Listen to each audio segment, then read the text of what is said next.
우리에게 주신 말씀 구약성경 하박국 2장 18절에서 20절까지의 말씀입니다. 우리 하박국 2장 18절에서 20절까지 한 목소리로 말씀 같이 봉독하도록 하겠습니다. 시작. 새긴 우상은 그 새겨 만든 자에게 무엇이 유익하겠느냐? 부어 만든 우상은 거짓 스승이라.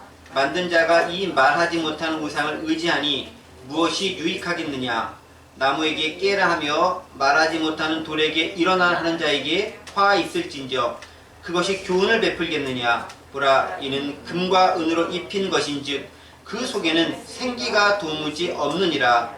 오직 여호와는 그 성전에 계시니 온 땅은 그 앞에서 잠잠할지니라 하시니라. 아멘. 화선언 마지막 시간입니다. 함께 은혜 나누기 원합니다. 요즘은 아이돌의 시대라고 합니다.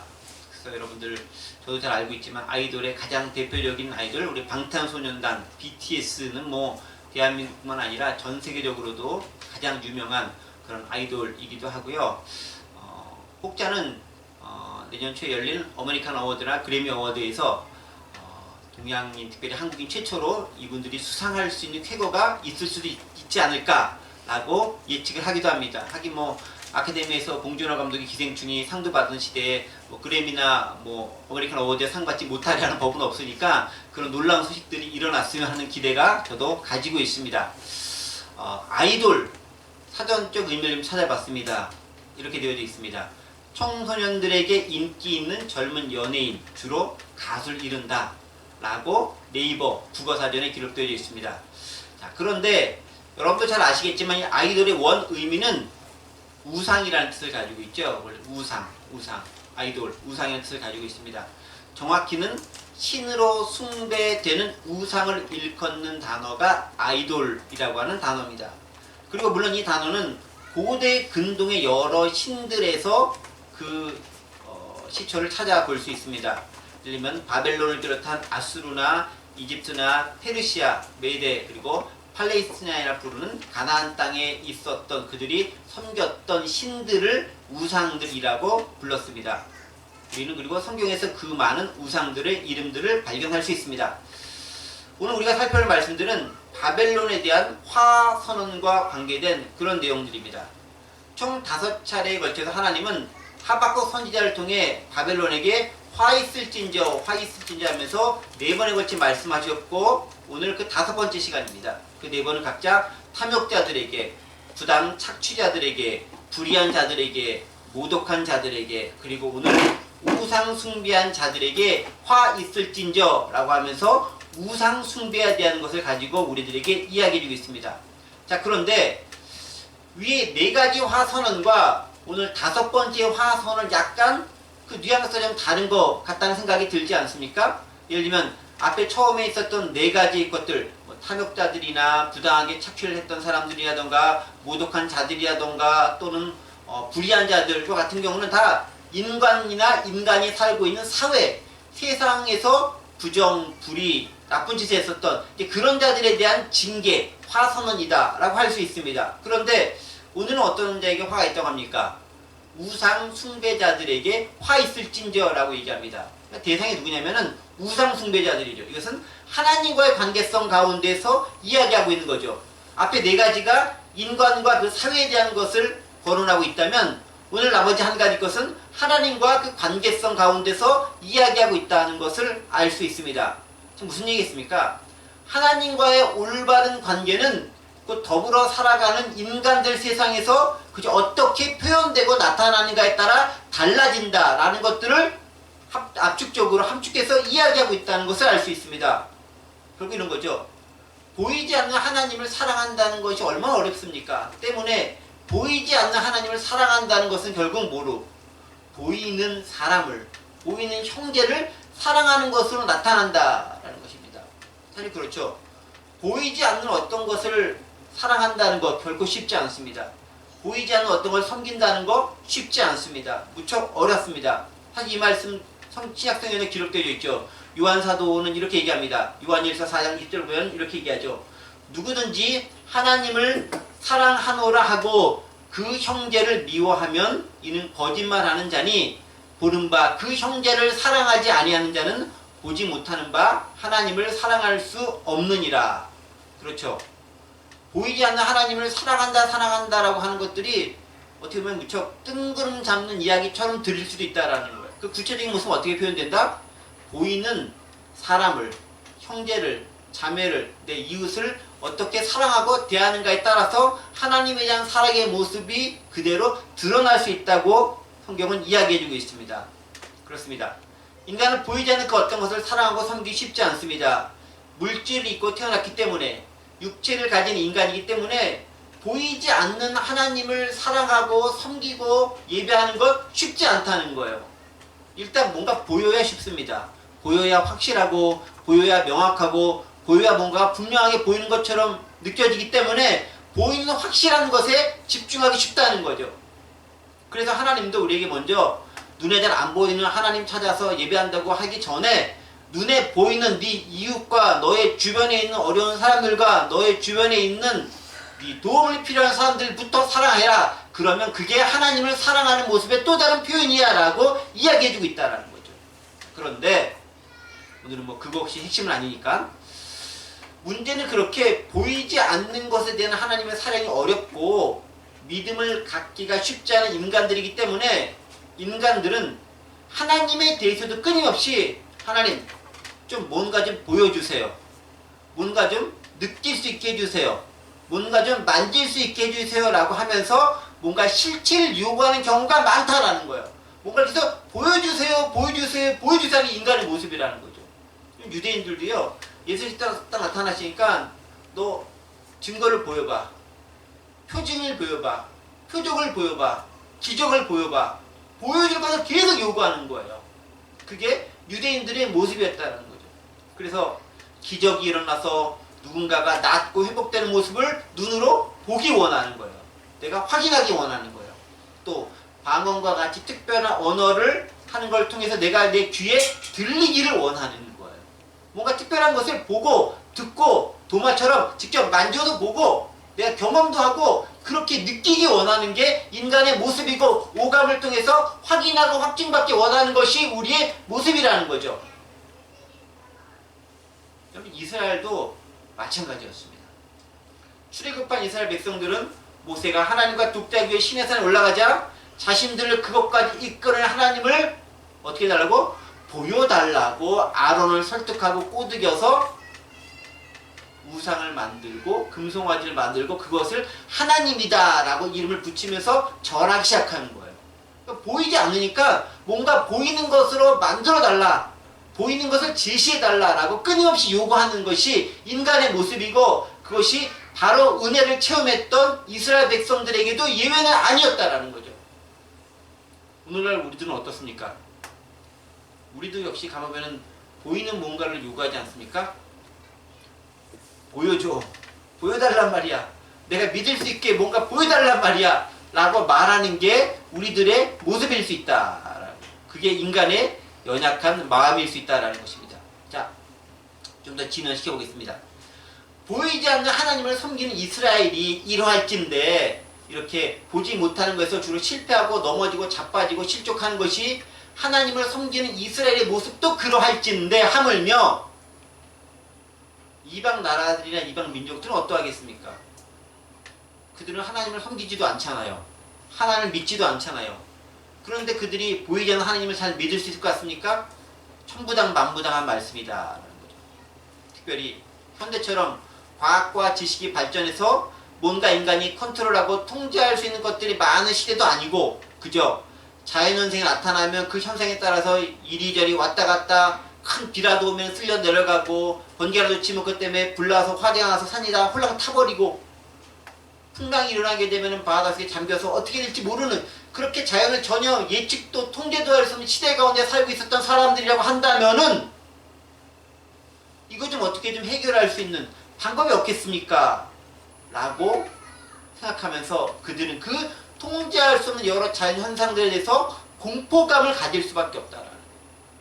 그래서 그 통제할 수 없는 자연 현상들에서 하나하나를 다 신이라는 이름으로 명명하기 시작하는 겁니다.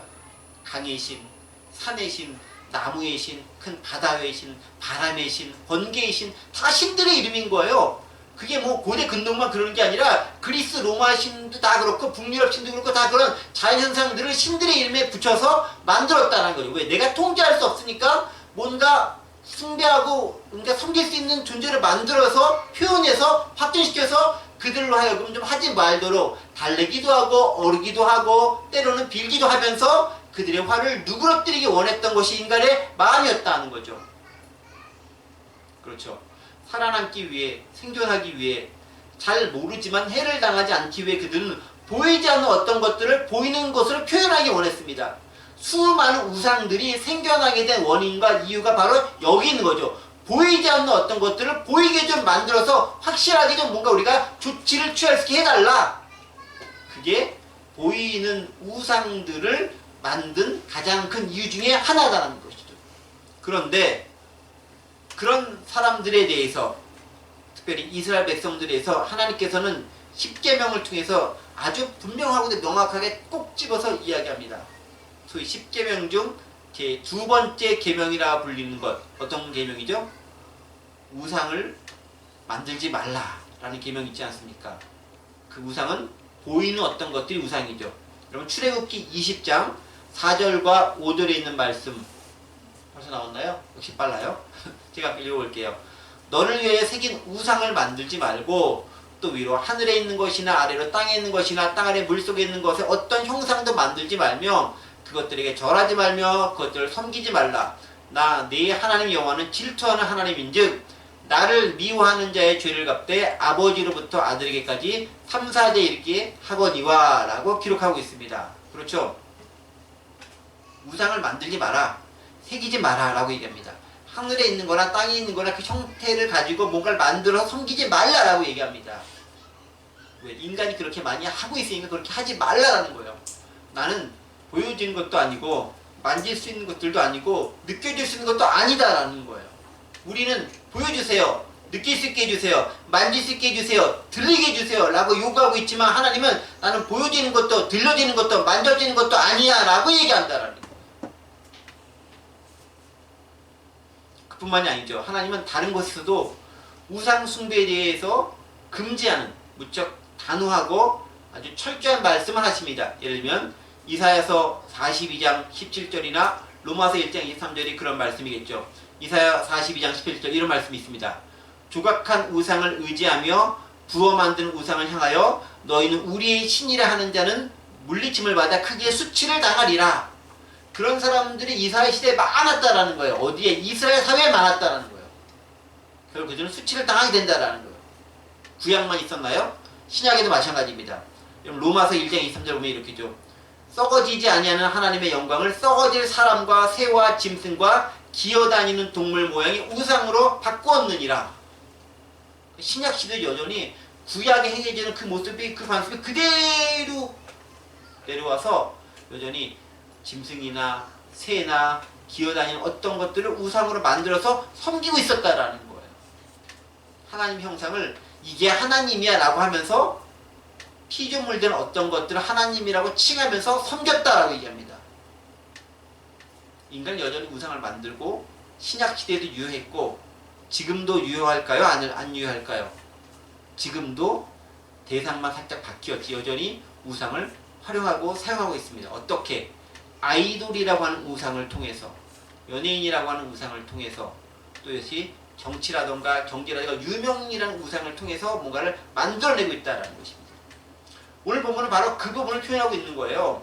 실제로 고대 근동의 바벨론은 수많은 우상들을 섬겼고 그들이 지배한 국가들에게 그 우상들을 전파하면서 그들 역시 이 우상들을 섬길 것을 요구했습니다. 바벨론이 그것을 많이 강요하고 또 그렇게 많은 사람들에게 압제하고 강요했다는 거죠. 때문에 바벨론의 통치를 받았던 국가들은 하나같이 바벨론이 섬겼던 우상들을 직접 들어와야 됐고 수입해야 됐고 자연스럽게 우상 숭배를 이어지게 됐습니다. 뭐 이스라엘이라고 예외겠습니까? 이스라엘도 수많은 바벨론의 우상들이 들어왔고 그 우상을 섬긴 신전들이 있었습니다. 하나님을 섬겨야 하는 하나님만을 섬겨야 하는 이스라엘이 그렇게도 하나님이 싫어하시는 우상 숭배 죄악에 빠지게 됐다라는 거예요. 그런데 원래 하나님께서 인간을 창조한 근본 목적이 뭐였죠? 이 백성은 내가 나를 위하여 지었나니 나의 찬송을 하게 함이라. 나를 찬송하게 하려 함이라. 이사야 43장 21절에 있는 것처럼 하나님을 찬송하기 위해 인간을 지었는데 그 인간이 하나님 대신에 우상을 만들고 숭배하는 모습으로 나아가게 됐다라는 거예요. 자, 그렇다면 고대 근동지역에 특히 바벨론 지역에 어떤 우상들의 모습이 있었는지 잠깐 좀 그림을 좀 보면서 여러분들 좀 보죠. 설명을 제일 자세하게 할 것들은 아니고요. 그림을 좀 보세요. 여기 뭐 써있죠. 메소포타미아의 아수르인과 바벨론인들이 섬겼던 신들은 이스라엘 왕정 시대에 남유다와 북이스라엘에 그대로 소개되었다. 그중 대표적인 신들로는 벨이 이제 우리가 말하는 마르둑이라고 하는 그 바벨론 우상들이 있죠. 벨이 마르둑입니다. 벨, 마르둑, 네르갈, 담무스 등을 줄 수 있다고 하면서 여기 우상들이 현재 열 몇 가지 정도 우상을 좀 가져왔는데 그림으로 한번 보세요. 네르갈. 인간의 모습이 아니죠. 뭐 이상한 모습이죠. 짐승 좀 몇 개 합쳐놓은 그런 모습이죠. 그 다음에 느보라고 하는 우상. 넘겨주세요. 또 니스룩이라고 하는 우상입니다. 이건 세대가리 같은 거죠. 네. 이걸 이제 만나서 우상을 섬기고 있는 거죠. 이렇게. 네, 그렇죠. 여기는 뭔가 이거는 개머리 같기도 하고 좀 표현하기 그런 대가리 뭐 그런. 니파스라는 우상. 이게 이제 아까 말한 담무스. 네, 담무스 넘어가겠습니다. 그 다음에 다르닥이라는 우상입니다. 이건 소, 염소 뭐 그런 모습이죠. 네, 우상들. 담무스 우상. 네, 요겁니다. 요거. 주로 이렇게 그 악마와 같은 모습 나타나는 이런 우상 모습이 있고요. 또 넘어가죠. 이게 아까 벨 마르둑. 요게 이제 가장 많이 바벨론에서 주신으로 섬겼던 벨 마르둑이라고 하는 우상이 이거고요. 그 다음에 숫것 분옷이라고 하는 그런 우상. 묘한 모습을 가지고 있는 우상들입니다. 섬겼고요. 또 있나요? 또 있네요. 많네. 그 다음에 식구치라고 하는 우상. 요거 있죠. 돼지 모양 같기도 하고 뿔난 뭐 그런 녀석들이고요. 그 다음에 아드람멜렉이라고 하는 우상. 무슨 이렇게 그 공작 비슷한 이런 걸 띄고 있으면서 있는 이런 우상 이런 거 있습니다. 또 있나요? 끝인가요? 또 있네요. 이스타르라고 하는 바벨론에서 아주 유명한 여신이에요. 여신. 그러니까 그리스 로마로 하면 비너스와 같은 그런 모습의 우상들이 이스타르 같은 아주 그냥 유명한 그런 여신들일 겁니다. 이 정도죠? 더 있나요? 없죠? 네. 요런 종류의 한 열 몇 가지나 되는 우상들을 바벨론에서 섬겼고 그 우상들을 그대로 이스라엘과 남유다에 수입해서 그대로 섬겼다라는 거예요.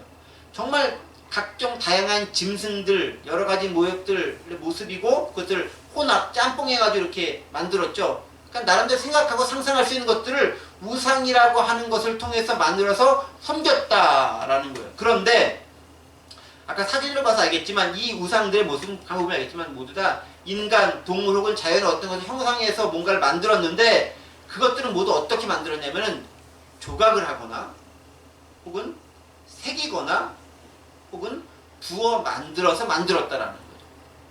그러니까 뭐 나무 같은 걸 깎거나 돌을 파내가지고 조각을 하거나 혹은 금속 같은 거, 철이나 놋 같은 것들을 부어서 어떤 형틀에 넣어가지고 주형을 통해서 주문을 통해서 뭔가 만들어서 우상이다라고 섬겼다라는 거예요. 바로 그렇게 썼던 점에 대해서 바벨론에서 오늘 18절 말씀이 경고하고 있습니다. 18절 말씀 이렇게 되어 있습니다. 제가 읽습니다. 새긴 우상은 그 새겨 만든 자에게 무엇이 유익하겠느냐? 부어 만든 유상은 거짓 스승이라 만든 자가 이 말하지 못한 유상을 의지하니 무엇이 유익하겠느냐? 우상이 어떻게 만들었다고요? 새긴 우상, 새겨서 만들었다. 카빙을 했다라는 거예요. 이렇게 새겼다라는 거예요. 그 다음에 부어 만든 우상, 주물러 이렇게 쭉 부어서 만들었다라는 거예요. 새기던 주물러 해서 만들었던 어떤 형상을 만들었던 것이 뭐가 유익하겠느냐? 근데 그것은 거짓 스승이다 라고 이야기하고 있습니다. 자, 이제 본문을 통해서 우리는 우상에 가진 몇 가지 특징들을 좀 발견할 수 있습니다. 자, 18절 말씀 보면 우상의 특징들이 나옵니다. 먼저 어떤 특징이 있느냐? 모든 우상들은 먼저 인간이 만들었다라는 거예요. 누가 만들었다? 인간이 만들었다. 어떻게 만들었냐? 조각하거나 새기거나 부어서 만들었다. 우상은 그 자체로 존재하는 게 아니에요. 인간이 만든 겁니다. 어떻게? 뭔가 인간 세상에 존재하는 자연界존재하는 어떤 것을 보면서 그 형상을 본따서 뭔가를 만들어낸 게 우상이다라는 거예요. 그게 나무든 돌이든 쇳물이든 굴이든 뭐 논물이든 그것을 통해서 자연의 도구를 활용해서 만든 것이 우상이라는 거죠. 인위적인 작품들이라는 거예요. 정확히는 인간의 피조물이 사실 우상이 되는 거예요. 인간이 부어 만들었으니까. 근데 인간이 만든 걸 인간이 섬기고 있는 거예요. 하나님과 우상의 가장 큰 차이점이 여기 있죠. 어떻게 해요? 하나님은 인간을 만드신 분이고 우상은 인간이 만든 존재들, 물건들이라는 거예요. 인간은 하나님으로부터 만들어진 거고 우상은 인간들이 만든 거다라는 거죠. 주체가 누구냐에 대해서 엄청난 차이가 있다라는 거예요. 그런데 그것을 자기가 만들어 놓고 섬기고 있다라는 거예요. 만든 사람이 높을까요? 만들어진 존재가 높을까요? 두 말하면 잔소리 같죠? 오늘날 시대에 말이 안 되는 거 같죠? 여러분 근데 이게 오늘날에 그대로 말이 된다는 거 아십니까? 어떻게 말이 되는지 아십니까? 예를 들면 매트리스 같은 영화를 보십시오. 인간이 컴퓨터를 만들었습니다. 그럼 나중에 컴퓨터가 인간을 지배하고 인간이 그 컴퓨터에게 조종을 당하고 컴퓨터에게 절을 하고 컴퓨터가 원하고 하는 데서 즉 컴퓨터라고 이제 AI로부터 지배를 당하는 상황이 발생하게 됩니다. 똑같은 거예요. 그 시대에 세계 만들었던 돌이나 나무나 만들어서 그것이 오늘날의 과학기술 발전해서 AI라고 하는 새로운 우상을 만들어 놓고 이제 그것을 섬기는 시대가 되는 거예요. 그래서 그거를 모르고 섬기지 않으면 도태되는 시대 가운데 우리가 처하게 되는 거예요. 우리도 모르는 사이에 우상의 존재만 바뀌었을 따름이지 우상을 여전히 그대로 섬기고 있다라는 거예요. 그 당시에는 짐승이라든가 이런 모습이 우상이었다면 이제는 어떤 우상? 네모나거나 조그만 칩이거나 그런 종류의 형상을 가지고 우상을 여전히 만들고 있다라는 겁니다. 그런데 두 번째는 특징, 18점은 두 번째 우상의 특징이 있어요. 그게 뭐냐면은 말을 못한다라는 거예요. 18점은 뭐라고 되어 있습니까? 만든 자가 이 말하지 못하는 우상 여기 있죠. cannot speak 말하지 못하는 우상을 만든 자가 이 말하지 못하는 우상을 의지한다라고 이야기하고 있습니다. 나무가 말합니까? 돌이 말합니까? 금속이 말합니까? 말하지 못하죠. 차라리 오늘날 AI는 말 잘합니다. 말하지 못하는 컴퓨터를 만들었는데 진화해서 이것을 말할 수 있도록 인간이 만들어버렸어요. 그리고 그 말을 듣는 시대에 처하게 됐어요. 이제는 어떻게 하냐면요. 심판도 AI가 보는 심판이 훨씬 정확하게 우리는 따라가고 있어요. 여기 그렇잖아요. 나중에 18절 19절 보면은 지혜를 구하고 스승을 삼는다라는 말이 나오잖아요. 여기 우상은 거짓 스승이라. 스승이라는 게 뭐예요?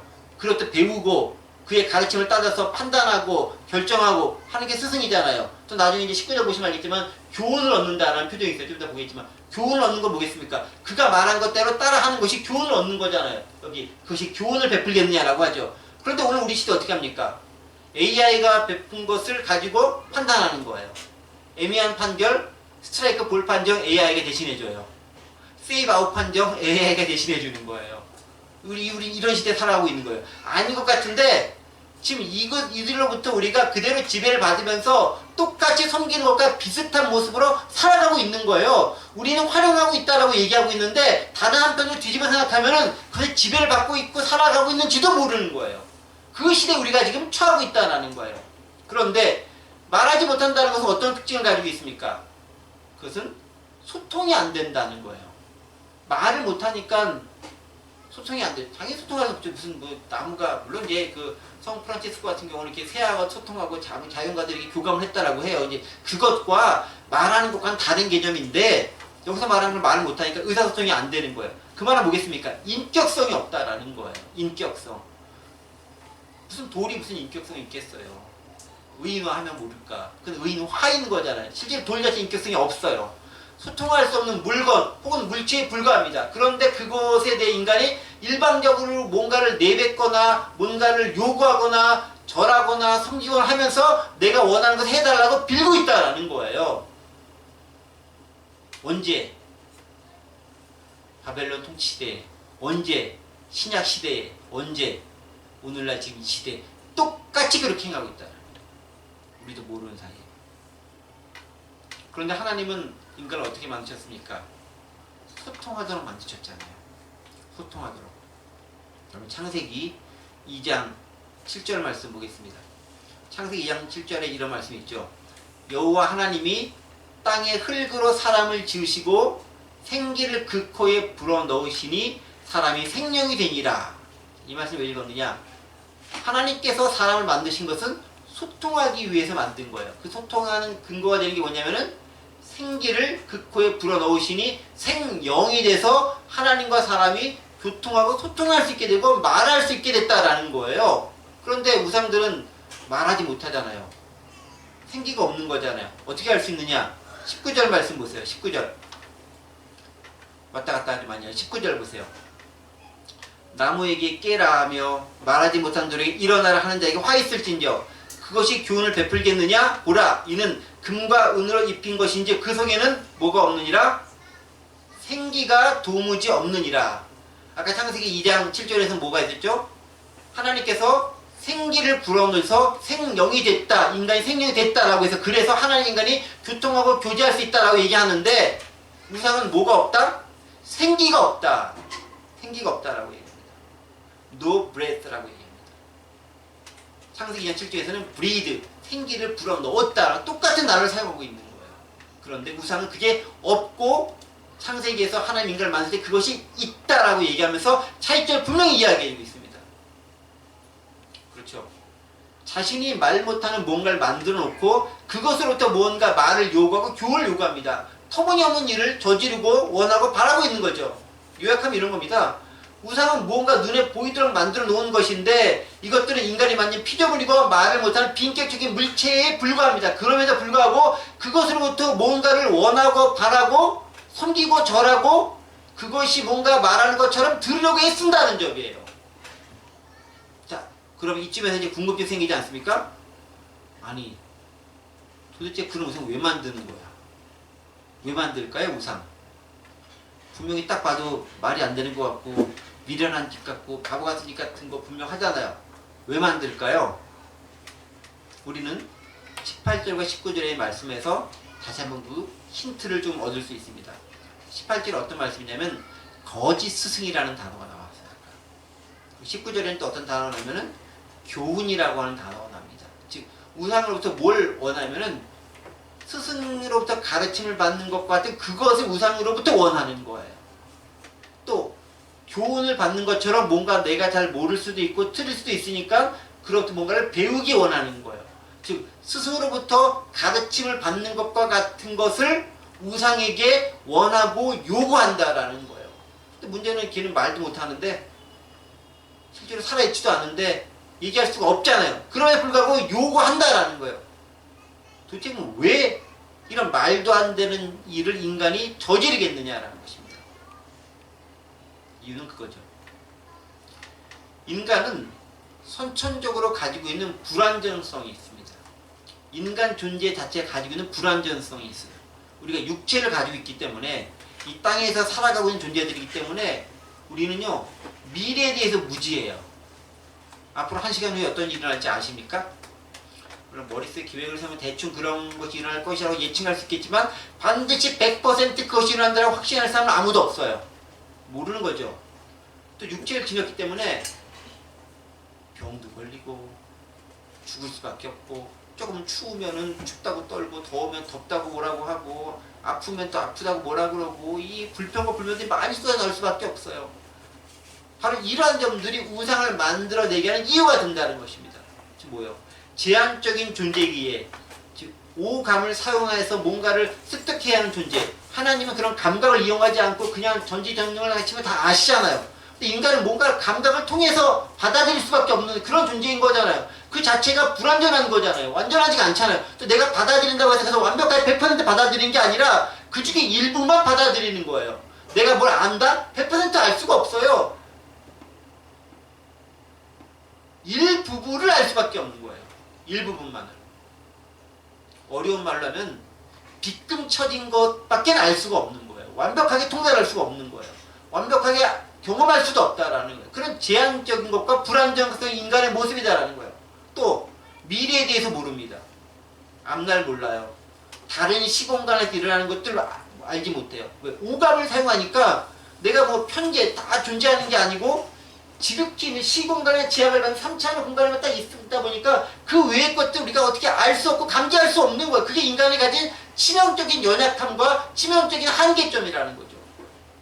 그런데 이렇게 앞날이나 다른 시공간에 존재하는 요소들이 자신과 상관이 없는 것들이라면 모르겠지만 뭔가 그것들이 나한테 해를 끼치거나 뭔가 나를 힘들게 하거나 죽게 만들거나 병에 걸리게 만들거나 나를 하여금 어려운 상황에 처하게 만드는 그런 악한 것들이라고 한다면은 어떻게 했어요?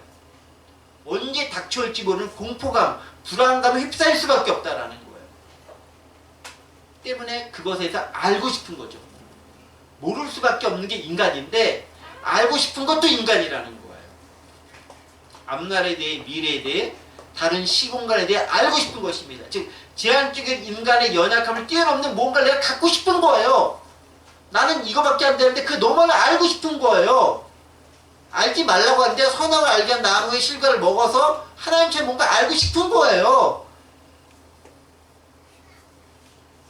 바로 그런 인간의 연약함은 어떤 증상을 나타내느냐?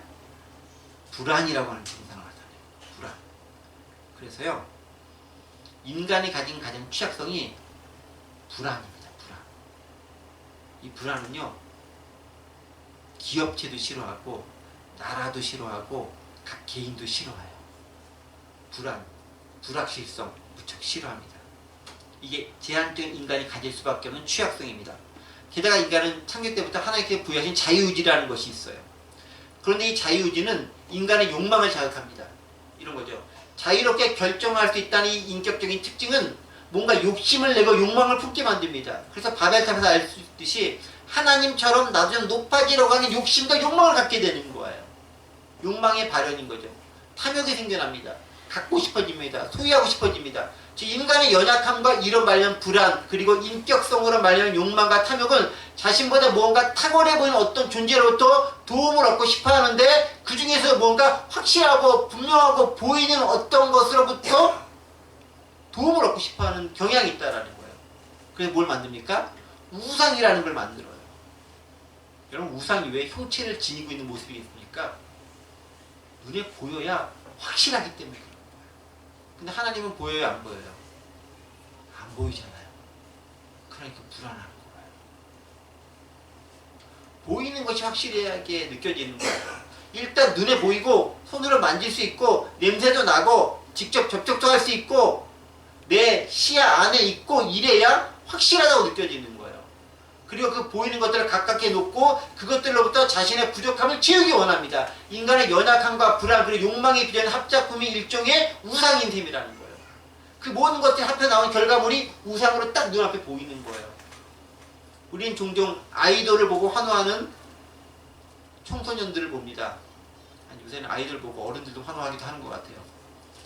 그들이 왜 우상, 아이돌이고 환호합니까? 내가 못하는 것을 쟤네들은 하고 있는 거잖아요. 욕망의 대리 투영을 아이돌을 통해서 하는 거예요. 대리 만족을 하는 거예요. 지금 나 대신 부족한 뭔가를 그들을 통해 채우려는 몸짓이 아이돌들에 대한 환호로 나타나는 거예요. 우상처럼 섬기는 거예요. 내 부족한 걸 걔가 채워준다라고 생각하는 거예요. 근데 이거는 우상을 숭배했던 고대 근동의 모습과 여전히 똑같은 모습으로 오늘날 존재하고 있는 거예요. 괜히 아이돌이 우상이라고 하겠어요? 똑같은 것들이 여전히 이어지고 있다는 거죠.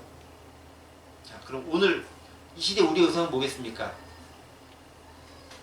우리는 아이돌을 우상으로 섬기고 있지는 않습니다. 우리 여기 우리 어린이들이라던가 청년들 같은 경우는 조금 그럴 가능성도 있지만 우리 어르신들은 아이돌을 섬기고 있거나 그러진 않잖아요. 그쵸? 이름도 잘 모르시죠? 방탄소년단만 아시죠? 그럴 것 같아요.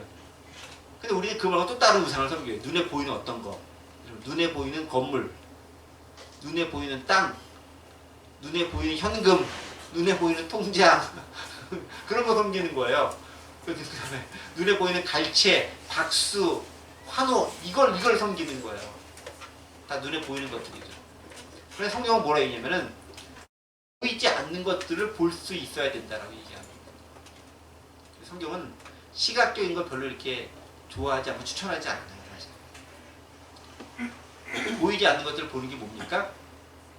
이 믿음이라는 단어로 설명하잖아요. 믿음은 보이지 않는 것들을 보는 것이고 역사하는 겁니다. 그리고 우리 하나님은 눈에 보이지 않지만 존재하고 역사하는 분인 거예요. 히브리서 11장 1절, 2절, 3절 이렇게 기록되어 있죠.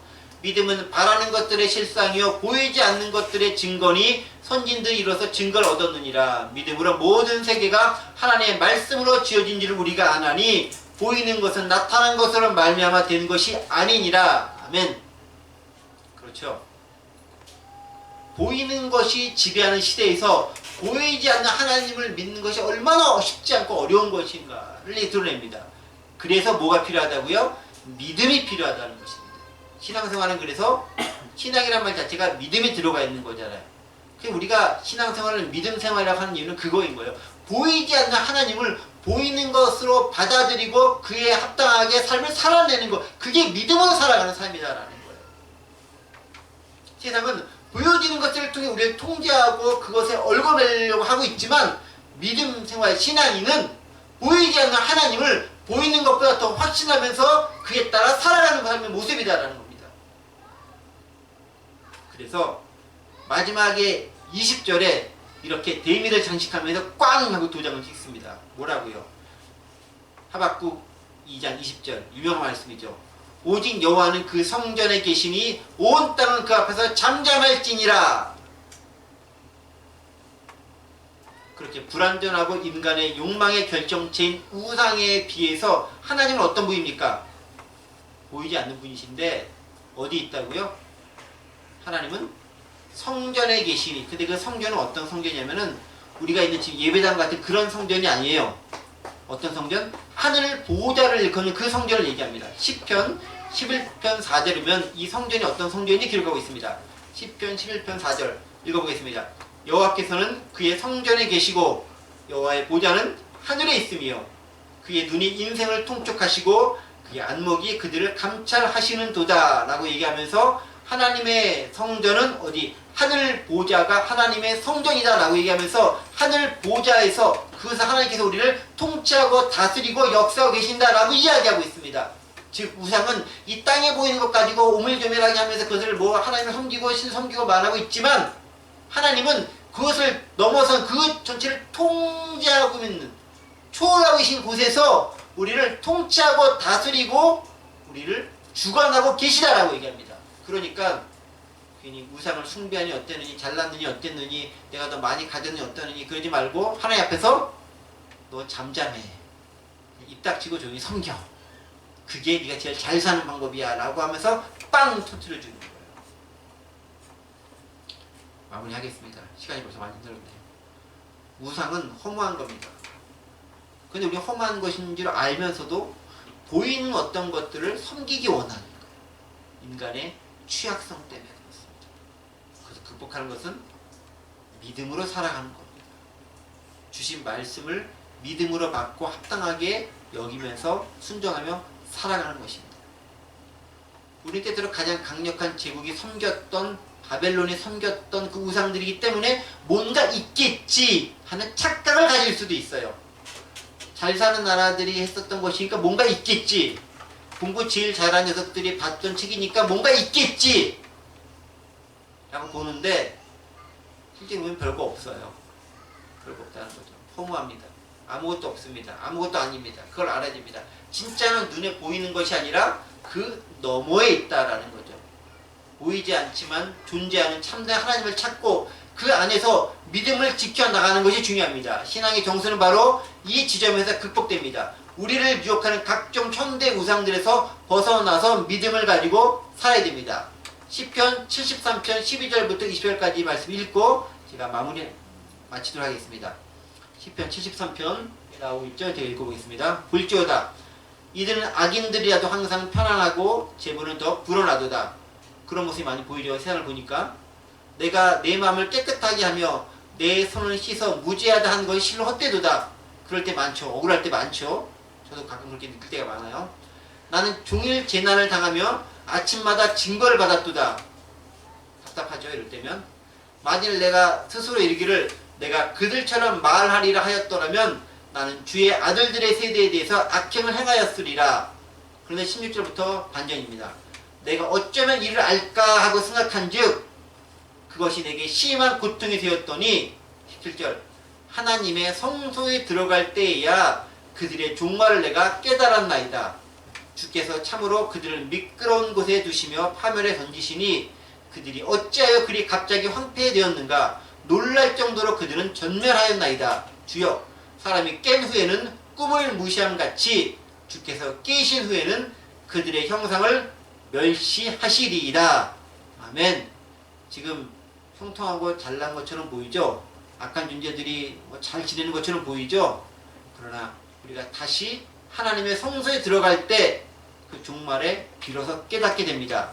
그거 아무것도 아니었다라는 것을.